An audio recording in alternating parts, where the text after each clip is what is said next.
Bonjour à toi, sois le bienvenu sur ma chaîne, La Planète Taku. Si tu me connais déjà et que tu connais déjà La Planète Taku, je te souhaite de visionner cette vidéo. Vérifie que tu es abonné à cette chaîne, n'hésite pas à liker la vidéo et passe une bonne journée en visionnant ma vidéo. Par contre, si tu ne me connais pas et que tu débarques par hasard sur cette chaîne, je me présente, je suis Tiandi, créateur de La Planète Taku. La Planète Taku est un kemti qui s'inspire des mangas de type shonen neketsu, qui vise à mettre en avant les différentes cultures africaines et caribéennes pour tous de façon ludique. C'est l'histoire de Taji, Taya et Takio, des triplés qui vivent dans le désert avec leur grand-père. Un jour, ils voient une énorme goutte d'eau atterrir dans le désert.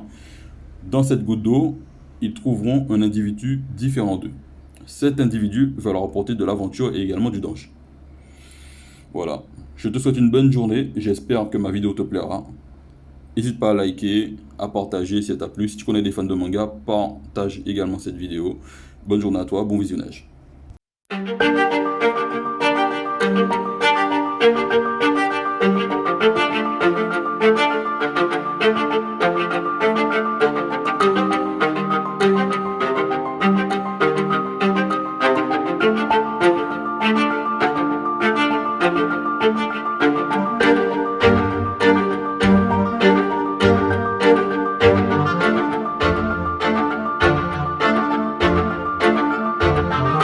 Groupe, une partie des légions qui avaient connu la vindicte des Nubiens, que c'est faux.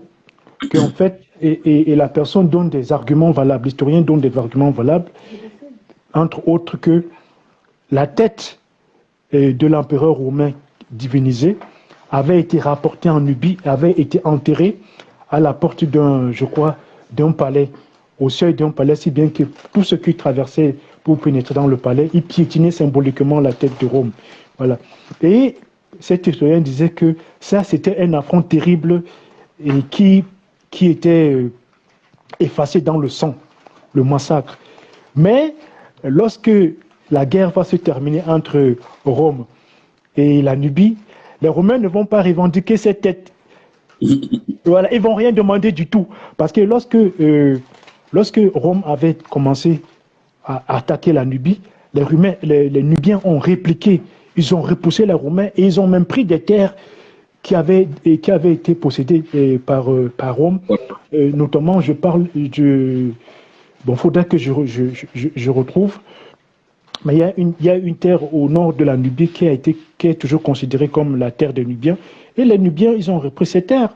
Et ils ont dit, bon, voilà, avec le traité, ils ont dit, bon, ok, nous, les terres qu'on a prises là, on ne va pas vous les rendre. Hein. Là-bas, là, vous pouvez garder. Hein. On vous laisse le reste. Mais ça, là, c'est pour nous. Ça, c'est le territoire de nos ancêtres. C'est le territoire... C'est marrant parce que je me rappelle le nom en ancien égyptien, le nom de cette région, c'est Sounou. C'est Sounou. Mais ça veut dire quoi, Sounou? En fait, Sounou, c'est le nom d'une région. C'est le nom d'une région, mais en français, je n'arrive plus à me rappeler le nom le nom actuel de la région, mais je sais que le nom, voilà, c'est Sounou. Et les Nubiens ont dit, ok, vous partez, on ne veut plus vous voir sur nos terres là. On veut la paix, on va commercer ensemble, on va garder des relations diplomatiques, mais vous nous attaquez. Attaquez plus. Voilà, sinon, on va encore vous casser la gueule. C'est ça. Donc, César Auguste a dit, ok, il n'y a pas de souci, on arrête, on va faire des affaires. Et après, les relations entre Rome et la Nubie sont devenues cordiales, ils se sont empruntés des éléments culturels et commerciaux, et la Nubie a aidé Rome dans certaines de ses démarches, de ses entreprises. Mais en fait, au-delà de ces petites anecdotes, c'est pour dire que cette femme-là, qui est très peu connue, et c'est elle qui a arrêté en fait la progression de Rome sur le reste du continent. Parce que si elle n'avait pas stoppé net la progression des légions romaines, l'Afrique n'aurait pas du tout été ce qu'on connaît aujourd'hui. Voilà, elle aurait été colonisée avant la colonisation dite moderne. Et c'est elle qui a mis un terme, elle a stoppé net. Donc on lui doit quelque chose d'énorme. Mais malheureusement, on n'en parle pas beaucoup. Bon, on n'en parle pas beaucoup. Et moi, j'ai tenu à lui rendre hommage. Et à travers elle, j'ai tenu à rendre hommage à toutes les femmes noires, qu'elles soient du continent et de la Caraïbe, qui se sont battues, parfois même au prix de leur vie, pour conserver notre souveraineté, pour conserver nos vies, pour conserver notre dignité. Et c'est grâce à elles, à toutes ces personnes, que nous sommes là aujourd'hui et que nous pouvons même échanger. Voilà. Donc il y a le tome 1, il y a le tome 2. Et ça m'a pris 6 ans. Ah ouais. Ça m'a pris 6 ans pour le faire parce que je voulais au niveau, parce que sur le scénario n'est pas complexe, c'est vraiment quelque chose de simple, comme une épopée, mais c'est simple. Mais je me suis plus, en fait, c'est plus esthétique, voilà.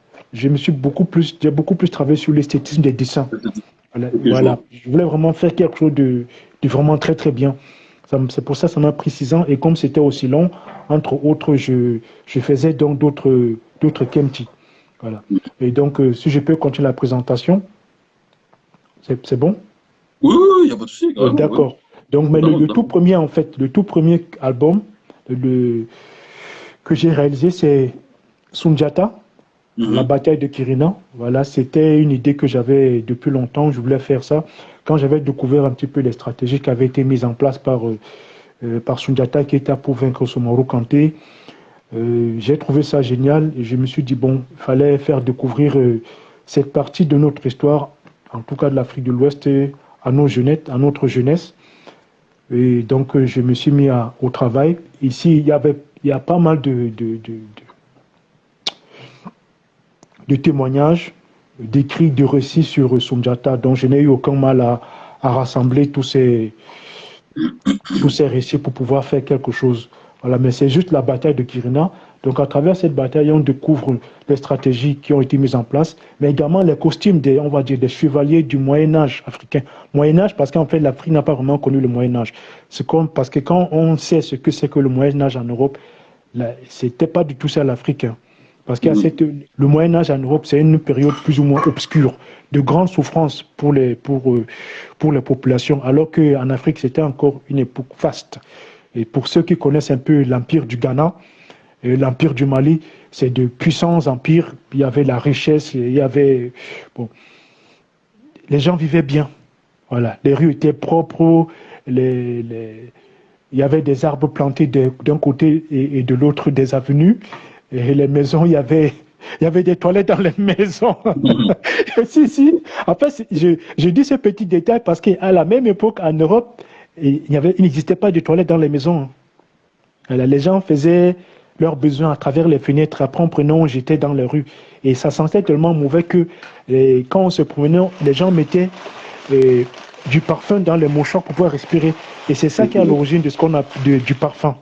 En Afrique, ça n'a pas existé. En Afrique, il y avait des cabinets de toilettes, il y avait des douches. Il y avait des douches, il y avait des lieux où il y avait même des baignoires. C'est des choses extraordinaires qu'on peut difficilement imaginer. Et justement, mon ambition, c'est dans d'autres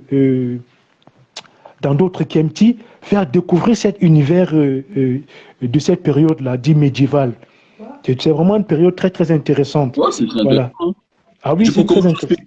Comment tu expliques le fait que des pays qui ont pu être aussi puissants à une période, et un continent en fait, qui avait des pays aussi puissants, qui étaient aptes à empêcher, à vaincre des envahisseurs, ont pu sombrer, on peut se retrouver avec un continent dans la situation actuelle en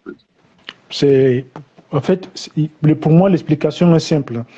Et nous avons connu une défaite militaire cuisante.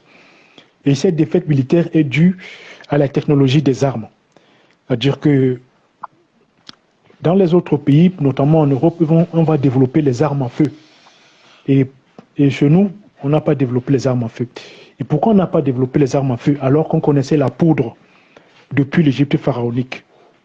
On n'a pas développé les armes à feu parce que ça ne faisait pas partie de notre paradigme, le massacre de masse. Les armes à feu permettent de tuer massivement les gens. Les mitrailleuses, les canons et tout ça, qui vont t'exploser des groupuscules de 20 à 30, même 40 individus, rien qu'avec un seul tir. Et nos ancêtres, nous n'avons pas cette psychologie du massacre de masse. Voilà. Donc c'est ce qui a fait que on va nous écraser, je dis bien on va nous écraser sur le plan militaire, mais on va mettre en place, parce que vaincre militairement ne veut pas dire forcément vaincre complètement un peuple. L'Afrique, c'est une vaste superficie de plus de 30 millions de kilomètres carrés. Donc, les gens arrivent à se répartir, à se cacher, à creuser des tunnels, bref, à trouver divers moyens pour pouvoir survivre. Mais pendant toute cette période de fuite, de mise en place de stratégies de survie, on va beaucoup perdre sur le plan technologique, sur le plan scientifique, sur le plan intellectuel d'une manière générale. Et l'occupant ne va pas perdre son temps, puisque après avoir vaincu militairement, eux aussi c'est des stratèges, ils vont mettre en place des stratégies pour pouvoir nous dominer pendant une longue période. Et elle n'est pas encore finie cette période. C'est-à-dire que ça commence à partir du XVIe siècle. Nous avons déjà la guerre sur les massacres, les déportations. Bref, tu connais cette partie de notre histoire. Après avoir vidé le continent d'une bonne partie de sa population, on va avoir ce qu'on appelle la colonisation. C'est-à-dire, voilà, maintenant, avant, ils venaient pour nous déporter, pour nous enlever, pour nous voler. Mais après, ils vont venir sur place, ils vont s'implanter, ils vont mettre en place des stratégies d'exploitation et de manipulation en créant des écoles, en tuant les esprits les plus représentatifs et les fortes personnalités. Et voilà, la suite est logique, quoi. C'est-à-dire que jusqu'à aujourd'hui, on continue de se débattre pour pouvoir nous en sortir parce que nous étions au fond du trou. C'est pour ça que les gens comme Cheikh Anta Diop sont très très combattus, même encore aujourd'hui, par l'Occident, parce que les travaux de Cheikh Anta Diop permettent de propulser l'Afrique, de faire un bon révolutionnaire, si je puis dire. Parce que avant, l'histoire africaine, comme lui-même le rappelle, ça s'arrêtait à l'Empire du Ghana. Quand on racontait notre histoire, c'était l'Empire du Ghana. Et au-delà, c'était la Nuit Noire. Mais comment l'Empire du Ghana a-t-elle pu émerger comme ça, tout d'un coup, aussi perfectionné? Ce n'est pas possible. Il faut une démarche, il faut un processus pour pouvoir créer.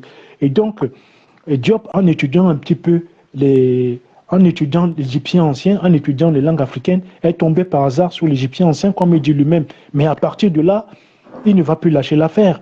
Et on va découvrir qu'en fait, que ce qu'on pensait être nos esclaves, en fait, les colons qui pensaient que les Africains c'était des idiots finis et des imbéciles, des gens qui vont apprendre la civilisation, quelle civilisation d'ailleurs, c'est ceux-là même qui les ont civilisés.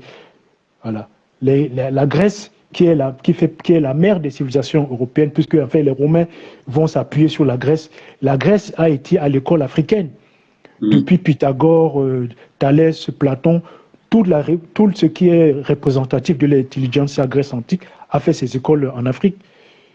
Et d'ailleurs, l'école, Alexandrie se trouve où? Alexandrie se trouve en Afrique. Il n'y avait pas d'université en Grèce. Les grandes bibliothèques, c'était en Égypte. Et pourquoi? Parce qu'il y avait l'infrastructure qui était déjà sur place.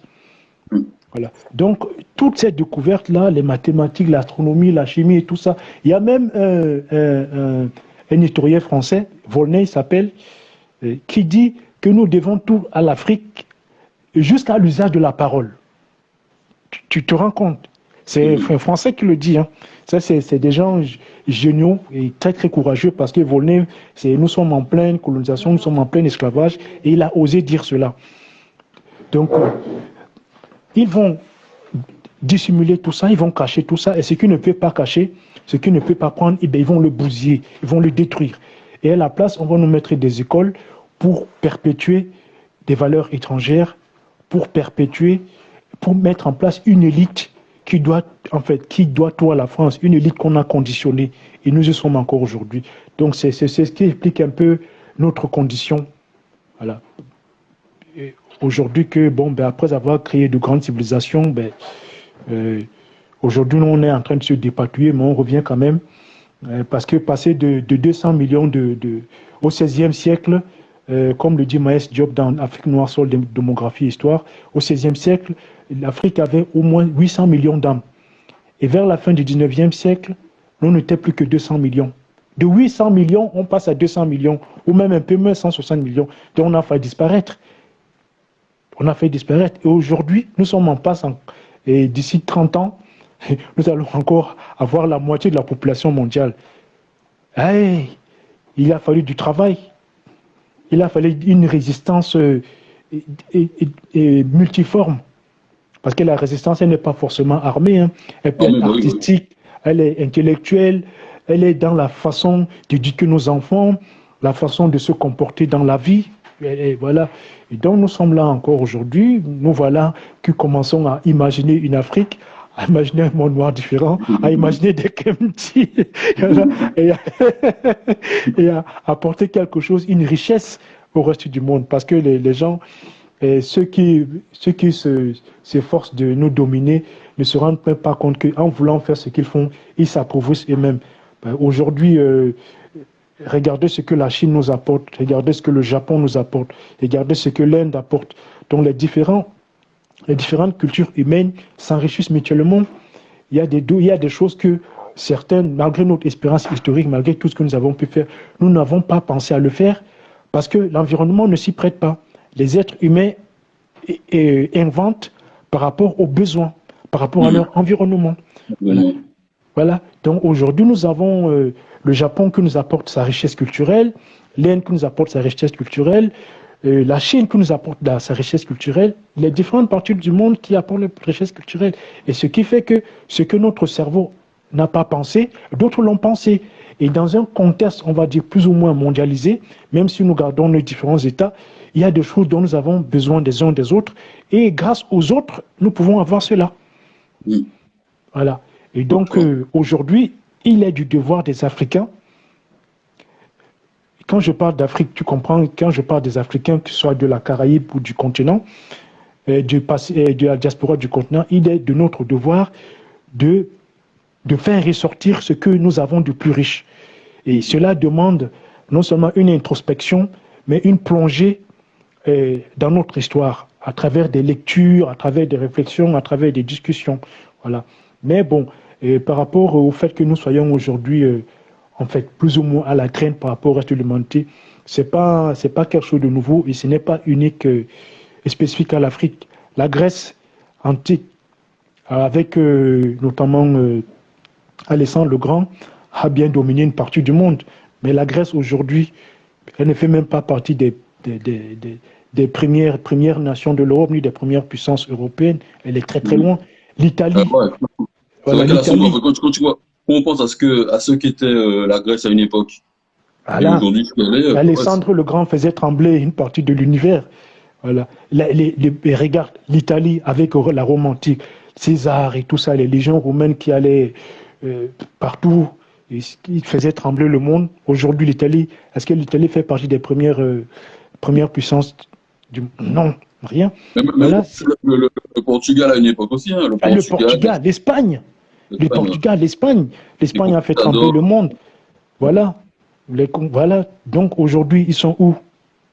Voilà. Donc c'est un processus historique. Hein. On appelle ça, c'est les mécanismes de l'histoire qui les amènent des populations à un moment donné à occuper le haut du pavé et puis à redescendre, quoi. Et justement, je trouvais l'autre jour une conférence d'une personne qui portait sur notamment la force démographique. Et il faut tenir compte, je pense que la force démographique est aussi importante dans le déclin ou l'apogée d'un pays, d'une nation. Voilà. Mais bon, voilà, je continue un peu la présentation, si tu permets.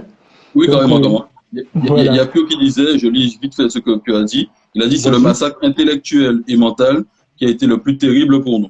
Voilà, je te laisse continuer. Tout à fait. C'est justement pour cette raison que Cheikh Anta Diop a été violemment combattu, parce que ceux qui le combattaient savaient la puissance de son travail et l'incident que ça allait avoir dans l'avenir des Africains. D'ailleurs, ce que Aimé Césaire avait dit en lisant le livre de Diop, qui disait que ce livre, n'a pas douté, aura un impact sera important dans le devenir de l'Afrique, du monde noir. Donc, en faisant ce, Cheikh Anta Diop a fait un travail de médecin, de psychologue, de psychiatre pour nous remettre les neurones en place.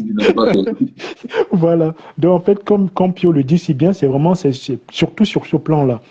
Et quand tu éduques un enfant d'une certaine manière, ne t'attends pas à ce que plus tard, quand il est adulte, il soit toute une autre personne. Ça peut peut-être arriver, mais c'est exceptionnel. Donc, à travers une certaine littérature que l'Occident a mis en place et une littérature réservée aux Africains, à travers un système scolaire qu'ils ont mis en place, à travers une éducation qu'ils ont mis en place, ils se sont assurés que bon, ben, on ne va jamais émerger. Voilà. Mais comme il y a des alternatives et que dans tous les pays, dans tous les peuples, il y a des intelligences exceptionnelles, il y a des gens qui ont un courage exceptionnel et tout ça ne peut tenir qu'un temps. Voilà, c'est ce que les gens doivent se rendre compte. Il faut arrêter avec cette prétention de vouloir dominer les gens parce qu'à un moment donné, ça s'arrête. Sauf si vous les tuez complètement. Même les Indiens d'Amérique aujourd'hui, ils commencent aussi petit à petit à relever la tête. Bon, c'est vrai qu'il y a certaines populations qui ont complètement disparu, comme en Tasmanie et ailleurs, mais pour ceux qui restent, nous sommes tous des êtres humains, personne n'a le monopole de l'intelligence. À un moment donné, on se relève forcément. Voilà. On se relève forcément. Dernière, il y a les gens qui commentent, désolé. Oui, vas-y. Il y a Mac qui met, je ne sais pas si c'est Mac. J'ai du mal à imaginer des personnes s'asseoir et consciemment falsifier l'histoire à raconter. C'est extrêmement malhonnête, j'ai du mal avec ça. Et aujourd'hui, ils y croient dur comme fer, encore aujourd'hui. En fait, ils ont été pris à leur propre piège parce qu'à force le menteur finit toujours par croire à ses propres mensonges. Voilà. À un moment donné, l'élite européenne a vraiment cru qu'elle était supérieure et elle a fini et la Chine lui a donné une claque. Avant la Chine, il y a eu le Japon qui lui a mis une claque. Rappelons-nous comment Édith Cresson traitait les Japonais. Elle disait que c'est des fourmis ou je pense, elle a utilisé une expression comme ça avec mépris. On sait ce que le Japon est devenu. Et les Chinois, c'était pareil. L'usine du monde, ouais, bon, ils crèvent de faim. Aujourd'hui, la Chine aujourd'hui, sur le plan technologique, il faut voir. Hein. Il faut voir quand on regarde les vidéos, quand on regarde les réalisations, mais dans certains domaines, ils sont loin devant l'Occident, très très loin. La 5G, c'est Huawei il me semble que c'est Huawei qui a créé la 5G. Oui, c'est Huawei, ils ont été combattus, mais bon, ça n'empêche pas que c'est eux. Dans certains domaines, ils sont très loin. Regarde, aujourd'hui, sur le plan de l'aéronautique, je ne sais pas qui peut concurrencer la Chine. La Chine est devant les États-Unis, elle est devant l'Occident. La robotique aussi, hein, ils sont en avance ils sont très très forts. Ils sont très très forts. Donc, l'Occident, l'élite européenne, l'élite occidentale a été pris par son propre piège. C'est-à-dire, elle a fini par croire que réellement, parce qu'ils sont blancs, mais c'est stupide. Parce que, soi-disant, parce que tu as une certaine couleur de peau, tu es forcément intelligent à l'autre. Mais l'intelligence ne se trouve pas au niveau de la coloration de la peau, c'est le cerveau. Je ne sais pas s'ils ont oublié cet élément, c'est élémentaire. Voilà, c'est le cerveau, on réfléchit avec notre cerveau, c'est pas la peau. Donc ils ont fini par croire que bon, ben, c'est les plus intelligents et du coup ils ont été surpris. Voilà. Donc l'intelligence n'est le monopole d'aucune nation, d'aucun pays, d'aucun peuple. Mais ils y ont cru, et ils y croient encore pour certains, bon, à leur dépens. Hein. Voilà ce que je peux dire à notre frère qui pense que c'est difficile de croire, mais bon, si, ça fait partie des stratégies guerrières. Et Rome, d'ailleurs, a appliqué cela à la Gaule.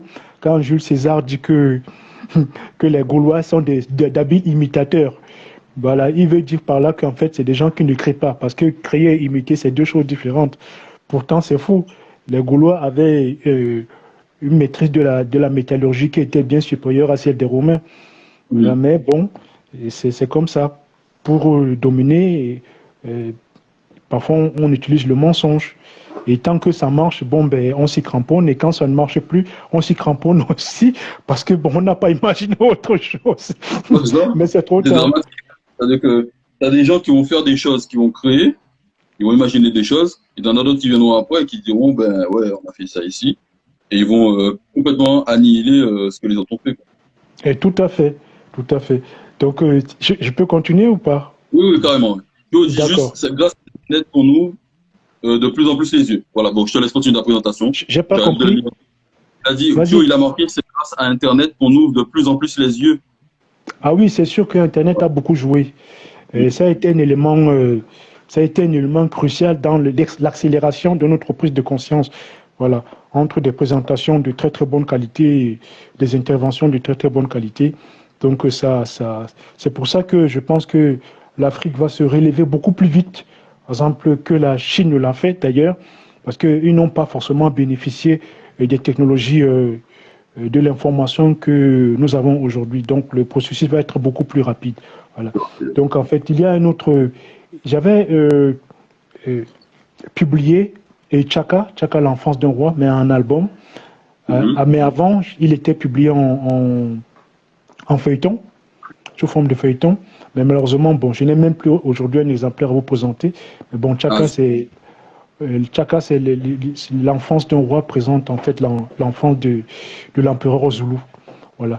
Donc j'ai voulu présenter cette petite histoire pour faire découvrir à nos jeunes gens aujourd'hui, dont une bonne partie. Tu l'as pas sur toi là.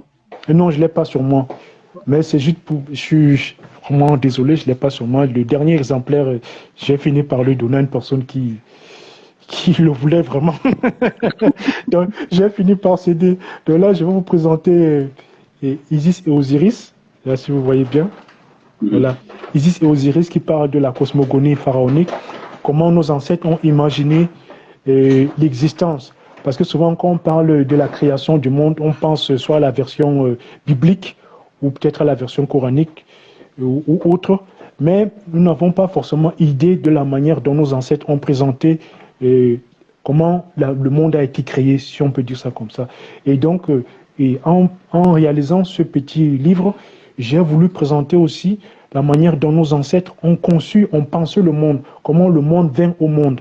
Et c'est vraiment très original. Et cette originalité repose notamment sur le fait que pour nos anciens, le monde n'a pas été créé. Il y a toujours eu quelque chose qui était là. Et de cette chose qui a toujours été là, qu'ils ont appelé le Noun, a émergé tout ce qui est, mais qui existait mais en potentiel dans le Noun. Voilà. Donc c'est ce dont parle ce livre. Mais il y a également, j'explique un peu les raisons que nos ancêtres ont présentées, les raisons de l'homme, de l'existence humaine sur Terre. Pourquoi les êtres humains sont sur Terre et qu'est-ce qu'ils doivent faire pour aller dans l'au-delà, ce qu'on appelle évidemment le paradis. Quelles sont les valeurs en fait? En fait, là, je présente les valeurs spirituelles, les valeurs morales qui régissent nos sociétés. Mais ici, dans un cadre spirituel, qu'est-ce que nos ancêtres ont mis en avant comme valeur pour permettre de l'homme de transcender son existence et de devenir ce qu'on appelle un bienheureux. Voilà, parce que dans notre au-delà, qu'on appelle Arour ou Amenti, les êtres qui ont accédé à cet univers, à ce monde, on les appelle les bienheureux, les justifiés, les imaku. Voilà.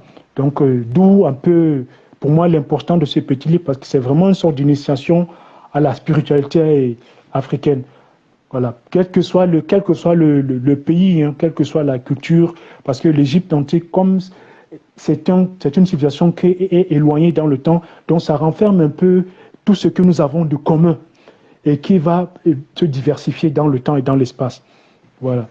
Et là, j'en viens maintenant à une trilogie que j'ai créée.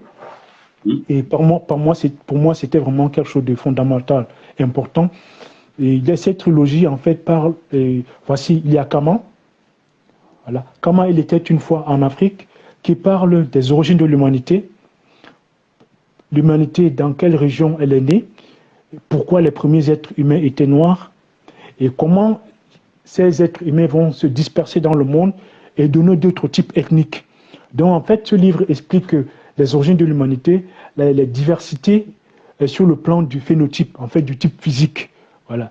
Et donc, nous parlons ici de la préhistoire. Ça, c'est le premier volume de la trilogie. Le deuxième volume de la trilogie s'appelle Kemtu. Kemtu, il était une fois les Africains. Je parle de Kemtu. Kemtu, ça veut dire les Noirs. Et il était une fois les Africains parce que, bon, malheureusement, c'est le terme par lequel on se désigne encore aujourd'hui, par lequel on se reconnaît, mais c'est un terme qui ne se trouve pas dans les langues africaines. Par rapport à Kemtu, justement, qui veut dire les Noirs en ancien égyptien. Donc, en fait, on doit traduire les Noirs, il était une fois les Africains. Voilà. Donc ça, c'était juste pour rappeler le contexte, le lieu dont je parle. Et dans ce livre, ici, nous sommes dans la période qu'on appelle le néolithique, où les sociétés humaines commencent à s'organiser. Et ici, il est question plus de présenter l'aspect culturel, c'est-à-dire ce que nous sommes sur le plan culturel, après avoir présenté ici l'explication de notre apparence physique et des autres, et de celle de la diversité humaine. Ici, je parle de notre culture, je parle du matriarcat parce que nos sociétés ont été organisées autour de la femme. Et je parle également des valeurs sur lesquelles reposaient nos sociétés. Voilà. Donc, il s'agissait dans ce livre de découvrir, en tout cas d'une façon synthétique, condensée, ce que nous sommes sur le plan culturel. Et le dernier volume de la trilogie s'intitule Iteru, il était une fois les enfants du Nil. Voilà. Donc, dans Iteru, il s'agit pour moi de parler de nos civilisations. Iteru, c'est le nom égyptien du Nil. En Médounéter, c'est le Nil. Et donc, il s'agit de la vallée du Nil qui est notre berceau, le berceau de notre unité culturelle. Donc, quand je dis les enfants du Nil, c'est-à-dire, je parle non seulement des civilisations qui ont été bâties dans cette région de l'Afrique, mais je parle aussi des migrations, du peuplement de l'Afrique, du reste du continent, à partir justement de la vallée du Nil. Voilà. Donc, il s'agit également de présenter les apports que les Africains ont apportés au reste de l'humanité, notamment à travers l'invention des mathématiques, de l'architecture, de la médecine, de l'astronomie et autres. Donc, à travers ce petit livre, nos enfants, nos jeunes gens et les adultes également vont découvrir ce que nos ancêtres ont apporté à l'humanité, mais ils vont également découvrir le socle commun des Africains avant leur dispersion et la création de nouvelles civilisations dans le reste du continent. Voilà. Donc nous passons de la préhistoire au néolithique et du néolithique à l'Antiquité. Et après, j'aborde les autres civilisations d'une façon... en fait, c'est juste une fenêtre ouverte, voilà, qui va donner peut-être d'autres livres, je ne sais pas. Donc voilà un peu les livres que j'ai réalisés jusqu'ici. Il y en a en gros 7. Il y en a 7, oui, 7 en tout. Et avec le dernier volume que j'espère sortira d'ici avant fin 2021, ça fera 8 volumes en tout. Voilà. Il y a d'autres volumes qui sont en préparation. Bon, mais on fait les choses petit à petit. Ceux qui veulent, sont intéressés par tes œuvres, ils peuvent se les procurer où? Alors, il y a Nofi Store, L-O-F-I, Store comme Store, S-T-O-R-E.com. Il y a présenceafricaine.com. Il y a également africavivre.com, où ils peuvent découvrir et acheter mon travail. Voilà, en gros, c'est ça, quoi. Vraiment. Donc, s'il y a d'autres... Vas-y. Ceux qui ont des questions, je pense que s'il y a... Ouais, j'attends de voir s'ils posent des questions ou pas. D'accord. En tout cas, j'espère qu'ils ont appris des choses et que ça les a intéressés. J'espère aussi que j'ai pu dire ce que je pouvais dire. S'il y a des questions, je ne manquerai pas de répondre. Ouais, mais en tout cas,